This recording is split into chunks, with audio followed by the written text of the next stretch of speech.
Assalamualaikum warahmatullahi wabarakatuh. Jumpa lagi kita dalam video terbaru aku dalam siri Horror Bu, di mana aku menceritakan kisah-kisah horror setiap hari Rabu.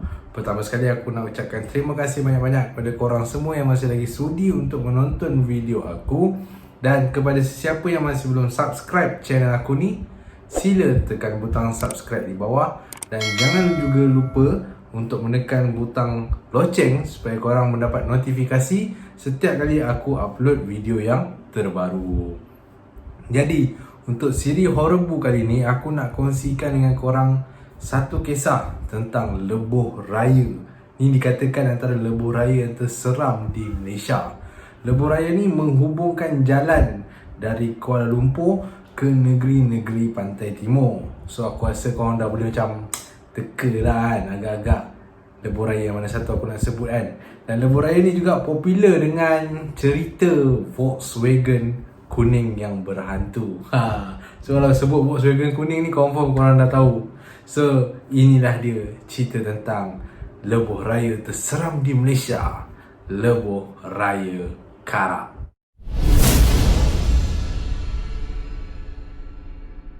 Okay, so first kali aku nak cakap yang aku cerita kali ni bukan nak berfokus kepada cerita Volkswagen kuning tu. Tak ada nak sebut pun pasal Volkswagen kuning. Cuma aku nak kongsikan satu kisah berkenaan lebuh raya ni yang mungkin tak ramai orang tahu, tak ramai orang dengar lah kisah ni. Okay, tapi sebelum tu aku nak share sikit sejarah seberingkas tentang lebuh raya Karak ni. Lebuh raya Karak ni dibina bermula pada tahun 70-an dan siap sepenuhnya pada tahun 1997. So lebuh raya Karak ni dibina dengan tujuan sebab sebelum ni orang kalau dia nak pergi ke Karak, dia orang terpaksa menggunakan jalan Gombak Bentung. Okey, yang jalan Gombak Bentung ni, jalan ni dia bahaya sebab dia banyak kona-kona, banyak bengkang-bengkok. Okay, dan jalan tu agak sempit dan memang berbahaya lah kepada pengguna jalan raya. So pada masa tu kerajaan pun rasa macam okay, kita kena buat satu lebuh raya supaya kita dapat memudahkan perjalanan orang ramai untuk menuju ke Bandar Karak dan juga untuk menuju ke negeri-negeri pantai timur daripada KL. Okay, so itu tujuan utama lah. Dan lebuh raya Karak ni adalah sepanjang 60 km dan di tengah-tengah lebuh raya tu ada juga dibina satu terowong yang panjang dia ialah 900 meter. So inilah kisah sejarah ringkas tentang lebuh raya Karak. Namun begitu, di sebalik pembinaan lebuh raya Karak ni tersembunyi satu kisah yang tak ramai orang tahu. Kita tahu bila kita nak buat pembangunan di suatu tempat, dan Malaysia ni orang kata sebelum ni kebanyakannya ialah hutan belantara. Okay. Dan hutan-hutan ni terpaksa diterokai, terpaksa diterangkan untuk kita bina satu pembangunan di situ. So kalau macam dalam kes ni, kita nak bina satu lebuh raya dan hutan-hutan ni pun ditebang pokoknya, ditebas semak samun, bukit diratakan dengan menggunakan bahan-bahan letupan Okay, tapi satu benda yang kita tak tahu sebenarnya hutan ni, walaupun kita tak nampak macam tak ada manusia dalam tu, tapi hakikatnya ada benda lain yang dah duduk kat situ yang kita tidak boleh nampak dengan mata kasar. Dan benda yang telah duduk kat situ, dah ada penempatan kat situ ialah kaum jin. Jin ni memang kita tak nampak dengan mata kasar. So diorang ni dah memang duduk kat situ. Sekali tiba-tiba kita datang ceroboh tempat diorang dan buat pembangunan kat situ. Ada yang mengatakan bahawa semasa pembangunan dibuat kat situ, maksudnya masa lebuh raya ni dibina, ada ahli keluarga daripada jin ni, kaum kerabat jin ni, ada yang telah terkorban disebabkan pembangunan ataupun pembinaan lebuh raya ni. So kaum jin ini pun dia macam marah sebab disebabkan pembinaan tu ada ahli keluarga mereka yang mati. Lalu diorang ni, bukan diorang lalu kaum jin ni pun berdendam dan diorang nak balas mati dengan mati. Diorang nak balas dendam terhadap apa yang berlaku kepada ahli keluarga jin ni, dan jin ni dia nak balas dendam terhadap manusia. Info ni aku dapat daripada seorang pengamal perubatan Islam yang memang duduk dekat area situ. So sama ada korang nak percaya ataupun tidak, itu terpulang kepada korang. Dan bercerita berkenaan dendam jin ni, Lebuh Raya Karak ni memang famous dengan cerita-cerita kemalangan maut. Dan antara cerita kemalangan maut yang paling popular ialah satu kemalangan maut yang berlaku pada 20 Januari tahun 1990, di mana ada 17 orang mati kat Lebuh Raya Karak ni disebabkan oleh pertemuan lori FRU, lori biasa, bas dan juga satu kereta. 17 orang mati. Dan adakah kematian ini disebabkan oleh pembalasan dendam yang dilakukan jin kerana kematian ahli keluarga mereka dahulu? Itu wallahualam tak dapat dipastikan lah. Tapi Lebuh Raya Karak ni memang sentiasa menjadi saksi kematian, saksi pertumpahan darah dan saksi kehilangan nyawa. Ada satu lagi cerita berkenaan dengan seorang pengguna jalan raya ni. Ini adalah berdasarkan kisah benar dia.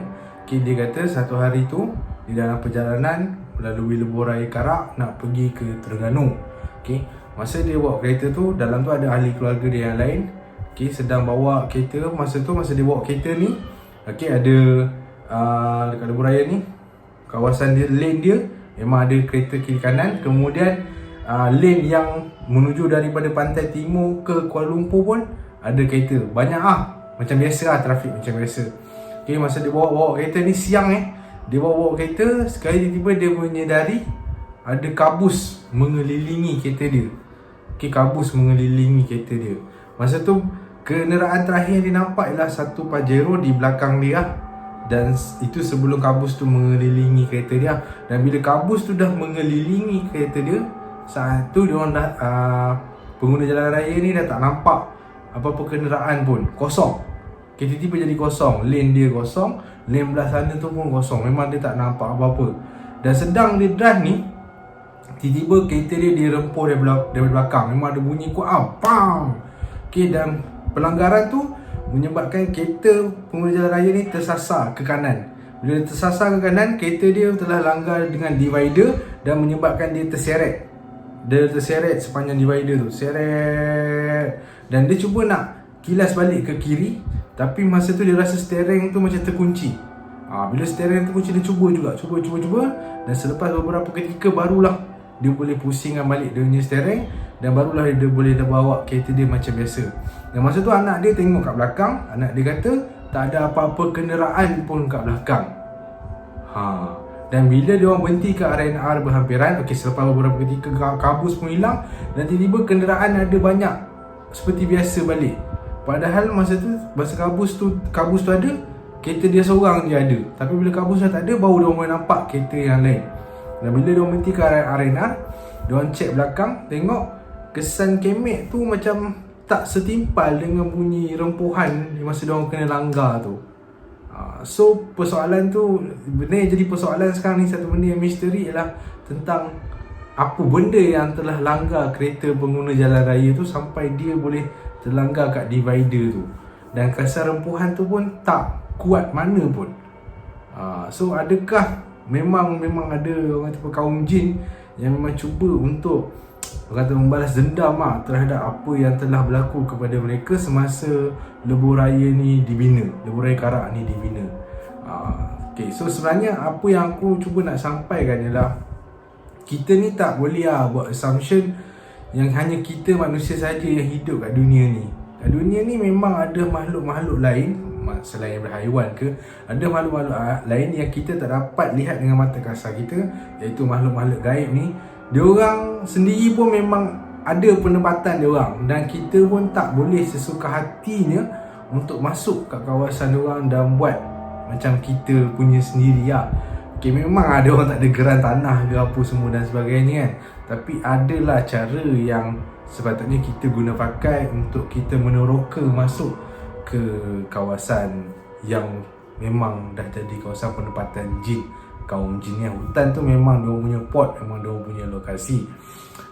Namun begitu bukanlah tujuan aku berkata macam ni untuk aku menakut-nakutkan korang, sebab diorang ni tetap makhluk Allah juga dan diorang pun tetap takut dengan Allah. Dan kita pun kalau diganggu oleh mereka, kita berlindung dengan nama Allah juga.